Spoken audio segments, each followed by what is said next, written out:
Okay, hi, and welcome to Seminar 9 in the programme for the WASCA RVE Conference 2024, Non-Religious Philosophical Convictions in RVE, a professional dialogue. So our aims for this session are, well, they're on your screen for you to see. We're not here today to give you any definitive answers or an exhaustive list of examples or anything like that.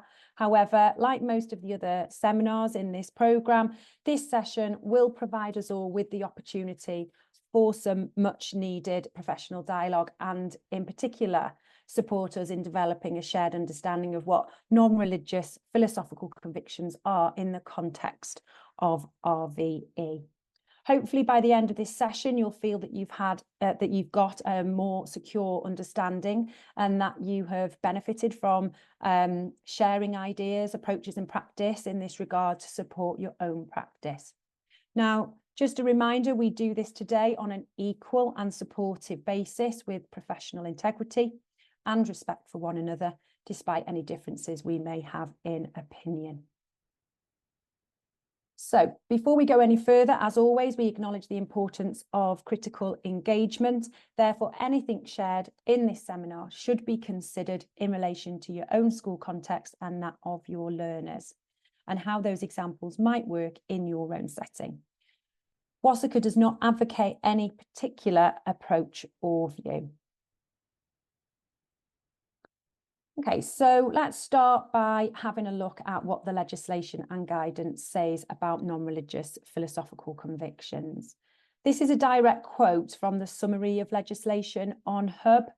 This is really important. So on this occasion, I don't normally read things out, but on this occasion, I am going to read it out, and then we're going to consider what it says and what it means for RVE in our own settings. So agreed syllabuses should recognise that while the principal religions and their traditions in Wales should be taught in all schools, other beliefs, including non-religious philosophical convictions such as humanism and atheism, are now a recognised part of life within local areas in Wales and beyond.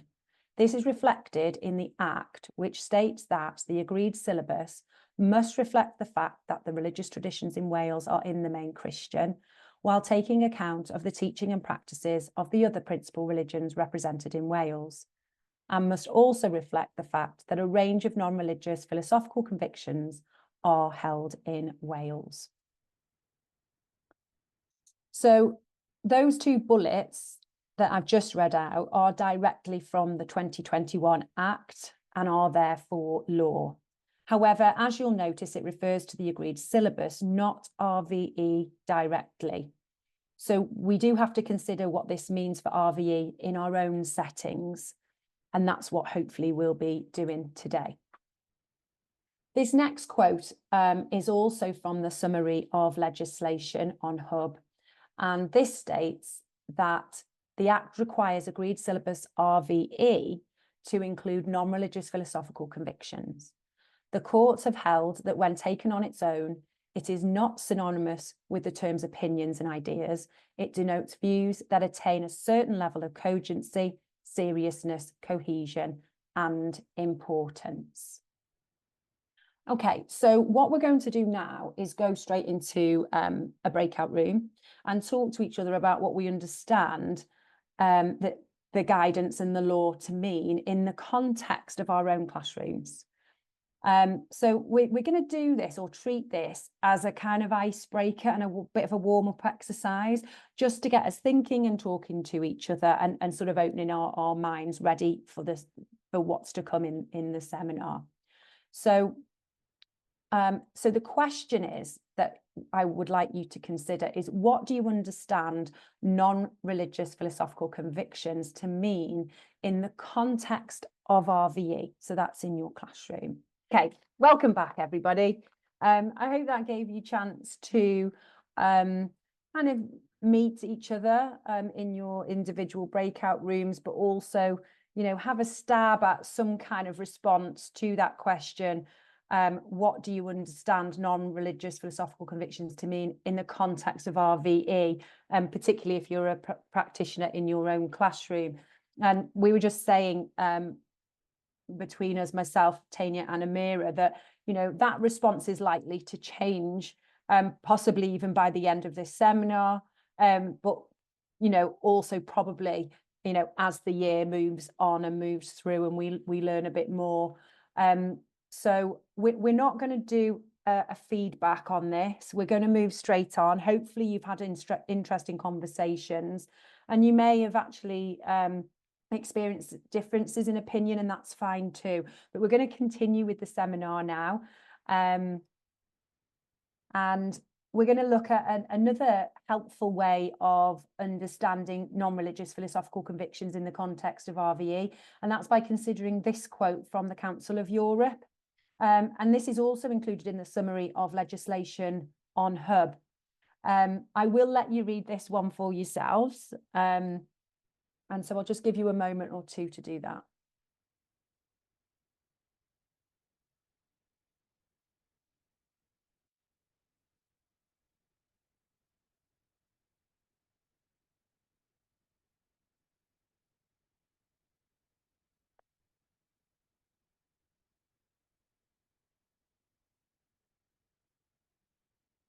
Okay, so hopefully you've sort of read that through. You may have read it even more than once. But for me, I think, you know, this means that it is helpful to include the more obvious organised non-religious philosophical convictions like humanism and atheism, perhaps.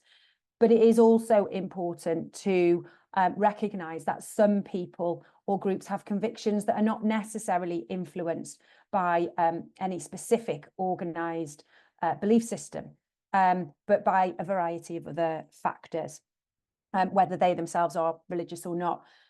Now, we know that simply being opinions or ideas is not enough, because we're told in the summary of legislation on HUB that that's not enough. But as long as they do have a certain level of cogency and seriousness, cohesion and importance, they are valid. And therefore they can be explored in the classroom. It's not always feasible or appropriate to present such convictions in an overly simplistic package for learners. And as it says in this quote, philosophical convictions, whether religious or non-religious, are complex, and learners should be encouraged to develop an understanding of that too. So what is crucial is that philosophical convictions that are not religious or not influenced by religion or are provided equal respect to those which are. And we must provide learners with the opportunity to explore them in their own right, and not just through the lens of a particular religion. So, for example, if we take veganism or pacifism, both are considered to be philosophical convictions within the meaning of AP2 of the European Convention of Human Rights. They could also be considered as non-religious philosophical convictions, because you don't have to be religious to be vegan or a pacifist. However, exploring either of them from only a religious perspective would not count as exploring a non-religious philosophical conviction. We wouldn't necessarily have to present an official humanist viewpoint or atheist stance, although that might be more straightforward, making more sense, easier to do, as long as it is a serious and considered viewpoint that is not based on religious beliefs or practice. Now, that's my take on it. I don't know whether anyone has got any questions at this point. We will have a moment to ask questions later. But I think the important or the vital thing to remember is making sure that we are being pluralistic in our approach to planning RVE in regard to this. So if everyone's happy for me to move on, I want to draw your attention to the example learning journeys, which you can find in the RVE guidance on HUB. And these have been designed as an extra layer of support. They're not mandatory, but they are really helpful in many ways. And you can see that throughout the descriptions from the very early stages to further along and then later, because if you have a look, each of those, I mean, this is just one example learning journey, it's search for meaning and purpose. And you can see that each paragraph starts the same at the early stages, and it moves to further along the journey and then later on. So that kind of denotes almost sort of 3 very broad sort of areas of progression as the children develop through the continuum of learning. But you can see that throughout those descriptions, these example learning journeys offer us reminders to include different perspectives, views, ideas, and insights, which are directly in line with a pluralistic approach. So if we ask a deeper question of life, which obviously this is search for meaning and purpose, so that's one of the things it's about, deeper questions of life. If we ask something like, when does life begin? And perhaps link that to a theme like abortion, for example, where we might explore concepts such as ethics and rights. This example learning journey encourages us to look at both religious and non-religious insights and viewpoints. So, for example, with my class, I would need to ensure that I've covered both religious and non-religious perspectives in my teaching and given the learners opportunities to investigate these themselves. It wouldn't be considered good practice for me to present only Christian perspectives on this particular issue, or only Hindu perspectives, or only humanist perspectives. Similarly, it wouldn't be good practice for me to present only one stance, for example, an anti-abortion stance.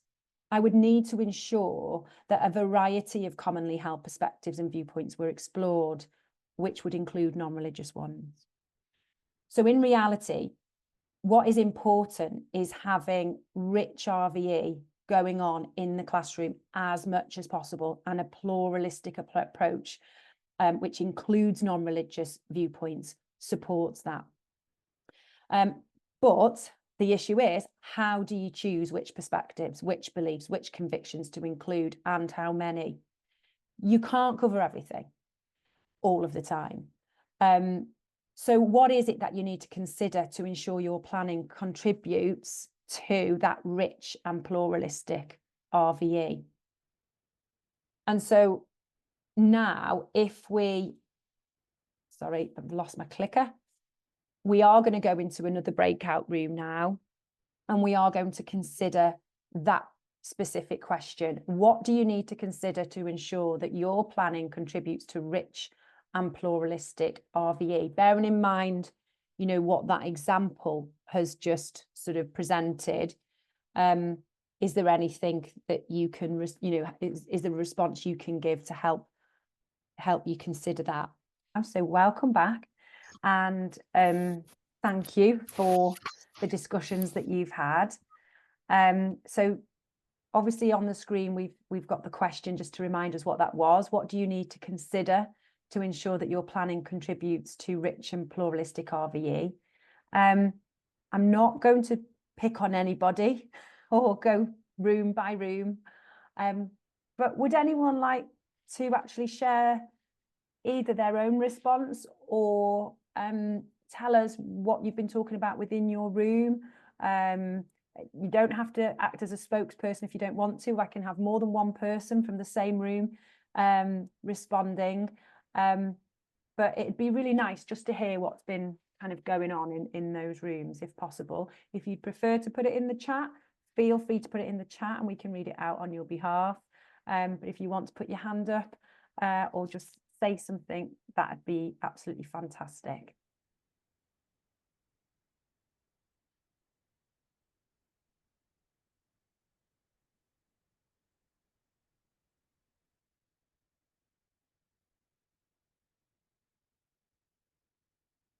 Okay, we've got a hand up, but I don't know who it is because it says iPad 2. So if you'd like to iPad 2 introduce yourself and take yourself off mute, that'd be lovely. Thank you. I'm Andrew Bennett. I'm not a teacher.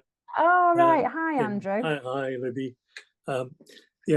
I mentioned, and we had a conversation about sort of the pluralistic side of RVE, and I mentioned that a couple of parents who don't know each other, different parts of Wales, told me recently that their teenage children, who are now, of course, well into doing RVE, and I can't remember which county even one of them was, so I won't mention any counties. It wasn't Carmarthenshire, Swansea or Pembrokeshire, where I know Jennifer Harding Richards. But the fact that their children had come home from school and felt that religion, values and ethics were being taught to them, as I say, in two different schools, although as though it was religious values and ethics only. And because the parents are sort of not members of Humanists UK or Deny the Word Cymru, but they lean towards humanism. That's why they talk to me. And they were disappointed that some teachers don't seem to have grasped the idea of pluralistic. Obviously, I've been to a few schools, not recently, but before the pandemic, I went to a few schools at schools' requests, and obviously talking about humanism from a humanism point of view and having discussions with teachers. But where teachers are meant to be doing this in a pluralistic way, they are in fact narrowing it down. And I've forgotten the gentleman's name, but there was another very bearded gentleman in room 1, and he was saying something needs to be done, I think from what I could hear, to make this pluralistic. So, you know, some traditional teachers have moved on with the times, I think. Okay, thank you, Andrew. So that's maybe an issue with individual teachers. Individual teachers within schools. So it may be an issue with professional learning around non-religious philosophical convictions, but also possibly lack of confidence in certain teachers who aren't sure and are perhaps more confident with, you know, maybe the main religions, if they like, you know, a particular religion perhaps, which is something that we absolutely have to tackle. So that is definitely, you know, sort of, I suppose, means that opportunities for professional dialogue like this are actually really, really important. And we need to make sure that we continue these offers, but that they get to the right people. Because I'm guessing that, you know, the two teachers that you're talking about, or the two schools that you're talking about, they may not be represented here today. So it's making sure that, you know, all schools get notice of these types of opportunities, so that they can, they know who to contact, they know how to get on these seminars, how to access them. So yeah, I do think it is really important to get that message out there. So it's having a strategy of how we do that, and that's something that WASICA is looking into, definitely. And I don't know what the schools are. I have a rough idea of where they are, but I'm not going to divulge that. And I certainly don't know what the name of the schools are. Yeah, and I think it's possibly wider than that. So, you know, just two schools. So it's just making sure that perhaps through our SACs, our Standing Advisory Councils, that each Standing Advisory Council make sure that, you know, they offer everything that there is being offered, and making sure that all their schools in their local authorities know about these opportunities, and also understand the legislation, because actually it's a legal requirement. So it's about understanding what the legal requirement is. So it's getting that message out there, isn't it?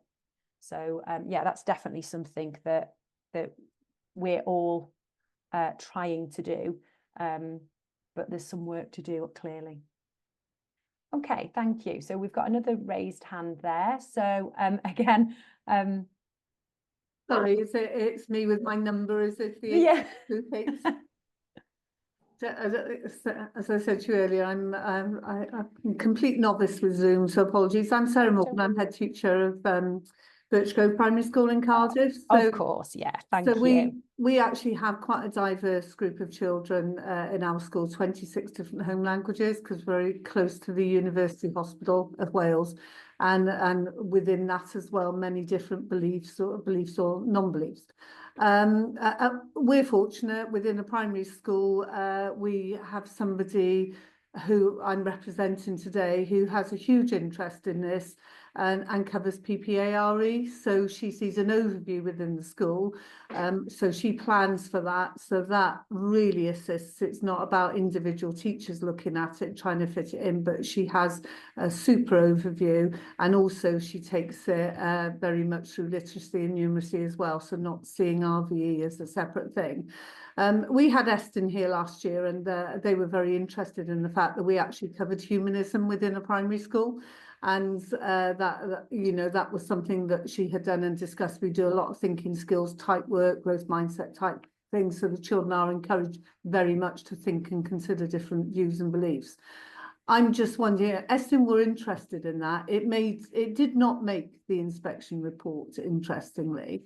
And I don't know, I don't follow, I am a trained peer inspector, so I do go out on inspections, but I will be honest enough to say that I don't know, I don't read all of their documentation, and I wonder whether that's something that they may do a thematic, report into, or whether they might be encouraged to do that. And if they did that, that might actually open up the question a little bit more. And to ask, well, what is going on and how can things be improved? So maybe that would be a vehicle that could be used. It was disappointing how narrow their focus was last year.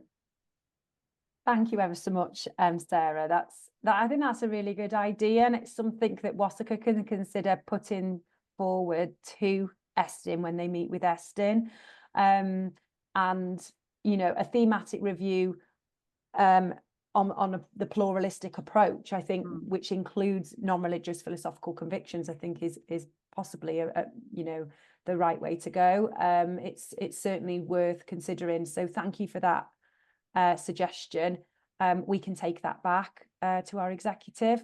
And it's really good to hear that in your school you feel that you've really done that well, and that Eston actually did pick that up. And it's such a shame, isn't it, that when you have those really positive conversations about things that they're really happy with, and then you don't see them in the report, that's really frustrating. And it's also actually frustrating for us, because to hear that they've happened, but no evidence, other than your testimony. And I'm not saying that that's not good enough. That's absolutely good enough for me. But it would be great if we could hear more about that. So absolutely, we can take that and pose that question to WASCA as something that they might want to suggest. So thank you for that. So what I'm going to do now is I'm going to hand you over to Amira, who teaches at a primary school in Flintshire. And she's going to tell us about what she's been doing with non-religious philosophical convictions. We've, again, like I said before, we're very grateful to Amira for agreeing to share with us today. So over to you, Amira.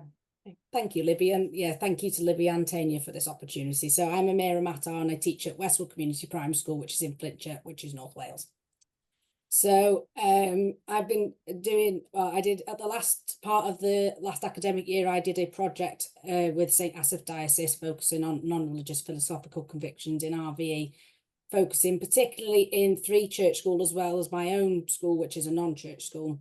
So to give you a bit of a background of how I've got to be in this position today. So at university, before I did a PGCE, I did theology and religious studies, which is then, so my passion for learning about diversity in societies stemmed from quite a young age, and then took it through then when I took my teaching position in 2018, I basically got given the role of RE lead, which is now RVE lead in humanities, so I've had that role ever since. So thanks to Church in Wales, which I know Liz Thomas is on our call tonight, so thank you to Liz, and Culham St Gabriel's. There was a project focusing on pluralism, and I took part of that. As a non-school participant, a non-church school participant, even, sorry. Which was, there was only a select few of non-church schools, with the rest being church schools. So as part of that, I was asked to pick a focus, and I chose non-religious philosophical convictions, coming from a non-church school which has already taught quite a lot of diversity, I wanted to venture into something that would be more of a challenge. So from that, I then delivered an inset session to my staff at school, and then that turned into delivering 4 sessions for head teachers and governors of Church in Wales schools for the St Asaph Diocese, venturing from Carnarvon all the way down to Welshpool and Powys. So from those sessions being such a success, I then took part in, was invited to take part in a project led by St Asaph Diocese, where I was to lead 3 church schools as well as my own to integrate pluralism, particularly non-religious philosophical convictions, into their RVE teaching and planning. So to progress that further and to see how things went with planning and teaching and the pupil experience. Thank you, Libby. Next slide, please. So to start our project, we looked at the teachers were to consider the topic they wanted to teach and how it linked with previous topics. But I also asked the schools to look at their class context as well as the school context and take their data from SIMS. So I was working with a church school, and through that data check, they found that 2/3 of their pupils were actually not Christian. So they had no belief at all. So that was interesting for them, because they were thinking, oh, because we're a church school, most of our children will be Christian, but they're not. And it is a stereotype that is out there, unfortunately. But that for them was a bit of an eye-opener, and thought, oh, we need to take a step back a bit and change the way that we deliver things. And it was the same for the other schools as well. Thank you, Libby. Next bit.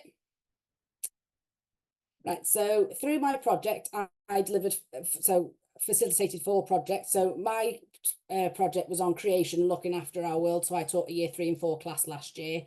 And then the other 3 projects, which you can see the titles of there. So I've got diversity as well as refugees and diversity, and the body, mind and spirit were all taught in year 5 and 6 classes.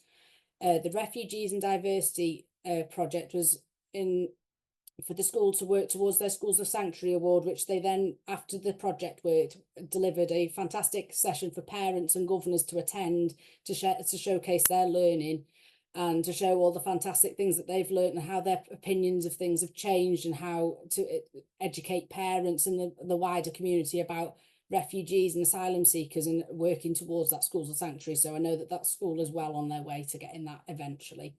So the topic that I'm going to share with you, the work that was done, is the body, mind and spirit topic. And so next slide, Libby, please. So this was a topic that was a whole school topic for this particular primary school. So it was a Church in Wales primary school, but it was in a very small rural village. And it was a year 5 and 6 mixed class, and they were looking at body, mind and spirit. So they linked it with science, looking at how they can look after their bodies. So they looked at heart health and things like that, and how to stay healthy, as well as the integration of mindfulness and yoga through their PE sessions. So the teacher at the start of the project said to me, oh, I'm not sure how I can integrate that with what I'm going with RVE. So I said, oh, let's look at what, how other people's viewpoints are incredibly different, but also integrating spirit. So looking at the lens of searching for meaning and purpose and those deeper questions, we looked at the body and how it transpires into life after death, which was a topic that the teacher had never taught before. I was a bit like, oh, right, okay, let's see how this goes. So I gave them suggestions, which you can see on the screen there. So to provide those authentic contexts, the school is next to a church, so that I introduced the idea of getting visits from the reverend, going to the church itself and visiting the cemetery, seeing the diversity within the cemetery, as well as having the cross-curricular context of integrating maths and data collection from families, and then possibly have a humanist visit as well. And it integrated their previous learning of diversity, and they had already looked at the census data in the local area, as well as recognising that there were not the rise of non-religious beliefs from the census data and the decline of Christianity. So that, and they were looking at progression step 3, particularly with it being year 5 and 6. So next slide, Libby, please. Right, so this is a piece of work to start their topic. So integrating the body part before looking onto the spirit. So they looked at why our body is important. So through their own research, using their Chromebooks in class, they used internet searches to find out information about what different perspectives were for why their body is important. So they then found some religious perspectives, but also integrated humanist perspectives too. So it allowed them to include that into that, bring the dialogue in, that there are are people that have different views, and they're not always going to be religious views on that either. So it's important to see how things can be slightly connected with the religious perspectives that will be similar, as well as the other non-religious perspectives that will be similar too. So it brought that into a conversation very early on. But also, to start the topic, the teacher had asked the pupils, was it okay to attend a church school if you didn't believe in God? So that was a question that was revisited at the end of the topic. And I'll show you shortly through the slides of what the responses were to that. So next slide, Libby, please. So this is a new topic for teaching. So on the left-hand side, you've got a picture there of a bit of a spider diagram created by a child, but it's looking at the rites of after death and belief in an afterlife and how things are done there. So they were looking at different ways that bodies are preserved and looked after someone has passed away. But then also they're looking at the pupils' opinions on the right hand side. Do you believe there's things such as a soul? Do the souls give life to our body, and does the soul last forever? So those pie charts there show you the opinions of the children and within that class. So through their teaching and bringing in that dialogue of non-religious philosophical convictions as well as those religious perspectives, the children were able to build upon their own personal beliefs and think, oh, what I believed before, and now, oh, thinking about, well, maybe they think that. I might probably agree with that. I don't agree with that, which is a fantastic conversation to have in a classroom. And it definitely wasn't something that this teacher that had ever anticipated coming from this and hadn't done before. So it was really interesting to take part in that and to see that obviously the integration of maths as well as RVE and learning about the body and the mind and the spirit. So next slide, Libby, please.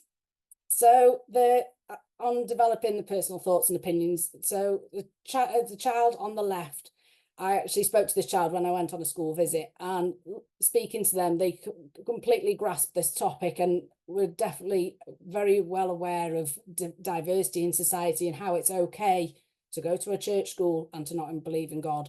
And they consider their school as a school of inclusivity because anybody can attend despite what their views are, religious or non-religious.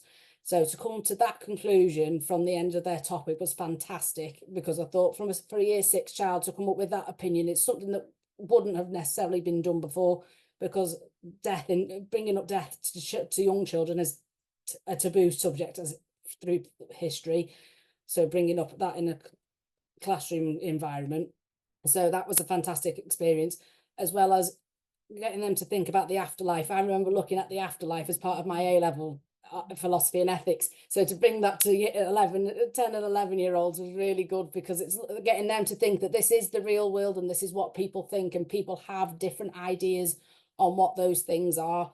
So it's getting them to know that when they go out into that wider world, there will be people with different opinions, and that's okay. And they won't necessarily always be religious opinions either. So to get them to think about how those things can be all connected, this project was a fantastic start for them. And to think, you know, when the teacher said, oh, I'm not sure how this is going to work, as it was the end of the year with year 6, they didn't have the most time, but what they did in the time that they had was really good and worthwhile to them. So, and the teacher was really pleased of how things had turned out, and I was really impressed with the responses that the children gave me when I went on a school visit during the last few weeks of term. So next slide, Libby, please. So just to give you a bit of context of what the teacher thought of the impact. So wouldn't normally read things straight away, but straight off the screen. So the learners in the class have a better understanding of the different beliefs of the different religions, as well as those who are non-religious, regarding their beliefs about the spirit, afterlife, death, and their bodies. They have a better understanding of the rules and values about each of those different belief systems. Think they are more confident in expressing their own beliefs as individuals as a result of the project. Those who don't believe in God were happy to share this information, whereas I'm not sure that they would have done previously. So when I went into the classroom, the teacher openly said to the class, okay, then Miss Mattar's here, who would happily say that they believe in God, and who said they don't, and that's okay. And they were happy to just pop their hand up and say what they believed in. And there was no judgment. They just were happy to say, you know, this is my belief and that's okay. And it's different to that person because I spoke to the children, and they said that it was important to them because not all the religions follow the same ideas, and there's all different things, and it's good to know about what other people believe in. and the teacher went back to saying that the changes to RVE and in being pluralistic and including non-religious philosophical convictions is definitely needed. But he also went on to say that had I had not been in his school to coach him along with this project, he wouldn't have not been able to have been so successful with it. So it has come to the conclusion that a lot of more training and resources being put out there or being directed to people. So these sessions have been on for the last few months, and it's about putting them out there and making sure that people are aware that these things are available, to make sure that people are integrating them into their teaching and their planning, because it is now legal. And that's something that I keep saying when I've delivered inset sessions to staff in different schools, that I've said that it is now legal. You need to include this, even if you've got a school that's predominantly Christian pupils, you still need to integrate that, because in their wider world, if they go out into the world of work and university and further go across the world on holiday, they could come across anybody with a different belief, and they need to understand that that's okay. So next slide, Libby, please. So as I've said before, that training and support is required to teaching staff, but also more work is to be carried out in classes specifically to implement those non-religious philosophical convictions in RVE, because I think schools are becoming more confident in teaching pluralistically about religions, but now trying to integrate the non-religious philosophical side is going to be a bit more important and a bit more of a driving force over the next coming years, really, as this curriculum develops. So I think that's everything from me. Thank you very much. Sorry, I was on mute then. Thank you so much, Amira. That was a really amazing presentation. You really gave us a really good feel of the project that you did and the context, but also looking at that impact that had on learners and teachers, and seeing some of their work as well, which was really lovely. So thank you for that. Really appreciate it. Has anyone got any questions for Amira before we move on? I can see that Andrew has a question. Andrew, do you want to? Well, a comment actually. That was brilliant, Amira. I loved it. And I've written a couple of bits of notes here. I couldn't help but noticing that when you had your slide about different perspectives up there, it was just like Darwin's Tree of Life, which has been expanded in lots of ways by various people since then. So I was delighted to see that. I think that's something that you could share with all of us. I'd love to see that and have it sent out. The other thing is, I noticed, although you talked about death, as someone who's now 78, and I lost my biological father when I was a year old. My mother was widowed at the age of 22. Nobody in my family, which were well-speaking and still are mainly, nobody talked about passed away. And can I be rude and say I pass water, but I'm not going to pass away. I shall die when my time comes. And from talking to children and now grandchildren ranging in age from 6 to 22, they all are happy to talk about death, particularly the older ones. One is at university studying biology, and he hates the phrase passed away, which was used in schools. Yeah, that was all I wanted to say, but I'd love to have that slide of yours with the Tree of Life, please. Thank you. Just to let you know that obviously we do have this presentation as a PowerPoint presentation, and once it's been translated into Welsh, we will be able to share it for those people that want a copy of it. So if that's... Can I add and say that I translate a lot of humanist material, which is gradually becoming available. Okay, brilliant. Well done. Well, thank you for that. Okay, I can't see anyone else's hand up, but I can see the chat might be pretty busy.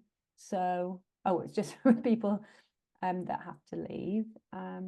Just check out, is there anything else? Okay, so nothing else specific in the chat. Sorry, did I just see a hand there?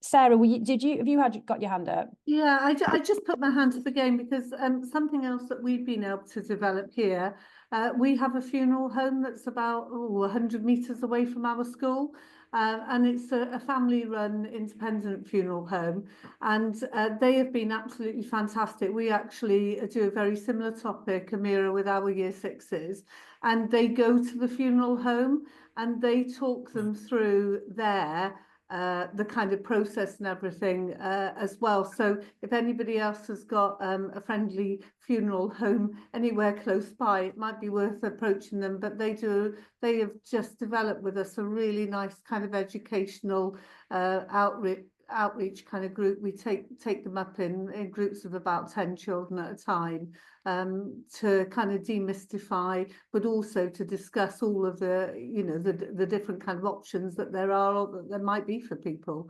So you know, might be worth approaching others and seeing if that's kind of okay for you to do locally. Thank you for that, Sarah. That's a another really nice suggestion. So that's something that individual schools and practitioners can look at, but it's something that I will actually have a look at in my own area as well and see what we can do. Andrew? Yeah, only to say, I hope you're not taking them behind the scenes in crematoria. I'm sure not. No. Okay. Right then, so I think we can move on. Now, we haven't actually got too much more to go with this, and Amira did sort of flag up that there are still challenges, and I think, you know, some of you with us today in the breakout rooms have flagged up some challenges already in terms of perhaps well, many different things, maybe lack of training or lack of confidence, whatever it is. But I think what I'd like you to talk about now are specifically those challenges. Is there anything that we need to know about the challenges that your school is facing, or you think generally schools are facing, with including non-religious philosophical convictions in your RVE provision or in RVE provision generally? So I'm going to put you back into those breakout rooms now, just to really sort of unpack those challenges. We can have a conversation about that at the end and sort of really find out, you know, what we can do to support, what more we can do to support schools. Is there anything particular that we haven't already said that is perhaps a challenge that schools are facing with including non-religious philosophical convictions? Anything that we need to take note of? I think in mainstream schools, in primary schools, it can be an area, the whole of RVE, that actually gets pushed aside a little bit. Maybe that's certainly my experience in previous schools. You know, I say we cover it as a PPA subject here, so it does get good, I believe it gets good coverage. That isn't my experience within my teaching career in primary schools, because there's not dedicated time, and maybe faith schools are in a better position to allocate time and not allow it to be forgotten in the same way. So that's really just as RVE as a whole, without even looking at this aspect within it. So maybe we need to even strip it back even further and make sure that it's more prominent than it can be. I'd be interested to know what other people think of that. Would anyone like to come back to Sarah on that? I think quite a few teachers have actually had to leave, so perhaps there's not as many people here that can respond or want to respond at the moment. Liz? Hi. Hi. So I was part of the conversation, but I don't want to comment per se on you know, Sarah's observations. But I think in terms of answering the question, and it's probably been said before this evening, but I think it's really important that we develop made in Wales for Wales resources to support practitioners in schools that, you know, are not so instructive and so narrow that they don't allow for that subsidiarity within each individual classroom. So I think that's really important, that we look at what we develop and how we develop it, and obviously bilingually, And the same is true then, I think, of professional learning. I think that it's ongoing, and it's about instilling confidence in you know, all practitioners, and just ensuring that that they have somewhere to turn in that respect. But I think it's really important that we look at you know, what is on offer for easy access for them. And I know yourselves at Wasacre are looking at that, and some of the you know, some of the advisors are doing that as well, but very much made in Wales for Wales, you know, and bilingual resources that really understand the curriculum for Wales is important. That's me. Thank you so much, Liz. Yeah, I absolutely agree. And I think one of the things perhaps that has come up before is, you know, we need to just make sure also we're signposting all of that stuff that's already available, because there is actually a lot out there. So you know, that we are working on that, and there's, you know, there's more perhaps we can all do with that. And like you say, that there are there's, you know, local LAs, local authorities, and regional consortia that are still, you know, providing that support, as well as Wasacre. That, you know, there's so much out there that practitioners can access. It's making sure they know they can access it. So there's some work to do there, isn't there? But yeah, definitely made in Wales for Wales, I think, because we really understand the curriculum. And whilst other resources can at times be useful, not without sometimes some considerable adaptation and rethinking. So yeah, thank you. Is there anyone else that would like to comment before I move on? Because I'm just looking at time, actually. We've got like 3 minutes, and I could talk forever on this, but I'm sure you don't want me to, because it's your tea time. So I can't see. Oh yeah, so Andrew, would you like to come in? Yeah, only very quickly that I'm translating a lot of stuff for Humanists UK, done with Cymru, and Gareth Evans-Jones was telling me at the National Eisteddfod last month that they are producing at Bangor University some draft papers, which I think are going to be in Welsh, possibly bilingual.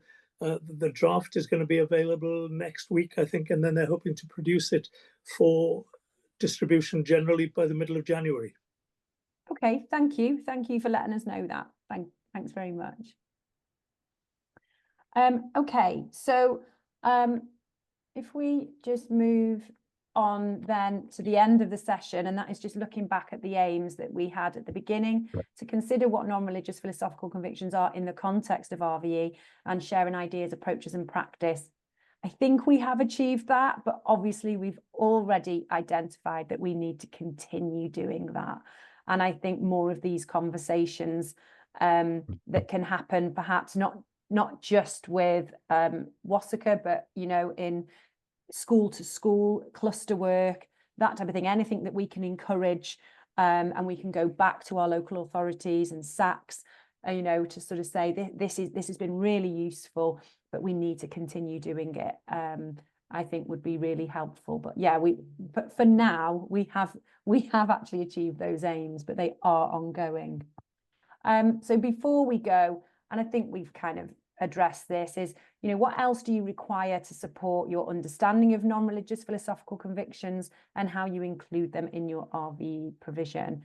I think Liz has very nicely detailed, you know, for us some of the answers to those questions. You know, we need professional learning, we need that bilingually, you know, we need made in Wales for Wales resources, and we need to instill confidence in practitioners and signpost everything that is available. But is there anything specific that we've missed out that you know, you think, well, actually, this is what I need to help me? And perhaps you might go away and think about what that is. And do feel free to email wasacre@outlook.com with any of those responses. But if you can think of any now before we go, I'd be delighted to hear those. So that just leaves me to say, I hope that you have enjoyed the seminar and found it useful in some way. If you do have any further questions once you leave today, then feel free to email me or Wasika using the email address that's on your screen. And I'll do my best to advise you through that. But also, you remember you do have a local SAC, a local Standing Advisory Council, responsible for RVE, and you have, most of you have an RVE advisor that is dedicated to that role, and they're there to support you. So do use them as well. If you're not sure how to contact your RVE advisor or your SAC, your Standing Advisory Council, then do get in touch with me, let me know, and I will put you in contact with them. So many thanks for your time, for your contributions, and making this such a really positive experience and a really well worth all our while, I think, at this professional dialogue. So thank you very much, and I'll bid you good night.